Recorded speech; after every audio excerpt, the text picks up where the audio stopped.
Queen Elizabeth at tonight's state dinner at the White House. President Bush may be down in the polls, but the Queen is up to her tiara in public approval on this side of the Atlantic. The latest CNN Opinion Research Corporation poll shows 80% of Americans have a favorable opinion of Her Majesty, about 12% unfavorable. CNN's Richard Quest is watching the Queen for us in Washington. Joins us once again. Richard? Good evening, Anderson. Stand to attention and prepare to answer these questions. All right, here we go. Are you ready? I'm ready. All right, and just for the viewers' information, we didn't give him the answers. No, I do not know the answers. Right, this could be good. Let's see if my good breeding, how I was raised teaches me anything. Hey, don't look for a get-out-of-jail-free card now. Okay, how should you greet the Queen? What should you do when you first of all are presented to the Queen? I think you're not supposed to do anything. I think you're supposed to wait for her to do something. Wrong! If you're a woman, you curtsy. If you're a man, you bow, and it's from the neck, not the waist. Next question. How should you address the Queen? Not honey. Wrong!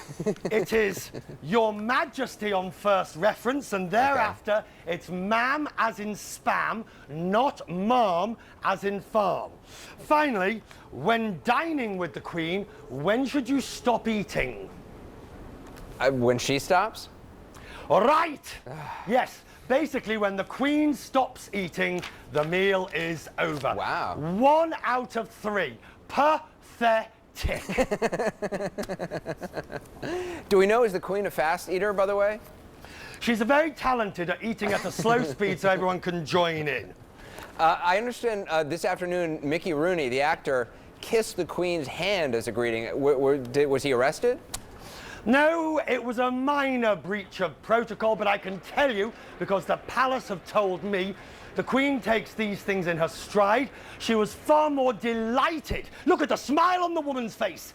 She was delighted to meet Mickey Rooney because she last met him in 1944 at the premiere of National Velvet. So not a breach of real protocol there. Wow. No, but I understood, hold on, I understood that you're not supposed to reach out your hand to shake her hand unless she reaches her hand out. Is that correct? Yes, that is correct. It is a practical reason. You're not to squeeze her hand, she squeezes yours. Because if everybody squeezed her hand, the number of people she meets, there'd be crushed bones.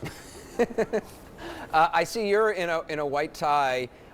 I've never been in a white tie. How is that different from a black tie? You're expecting us to believe you've never been in white I haven't. I'm too cheap. I would not spring for a whole white tie. Like, when do you ever wear it? Well, I'm glad you asked. You wear it at the highest formal occasions. Let me show you.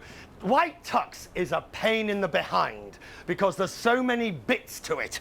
I mean, you don't have the cummerbund. Instead, you have the collar, you have the waistcoat, you have the tails. Now, Anderson, just on the off chance that you ever do have to wear one of these things, remember, when you sit down in tails, the tails come up. Right? And then you sit down. You don't, forget broadcast news, you don't sit on your jacket. It's good to know. I will put that in the, I don't know what I'll put that in, the useless information pile. Richard, appreciate it. Thank you very much. Thanks, Anderson. More royal talk. The Queen's grandson.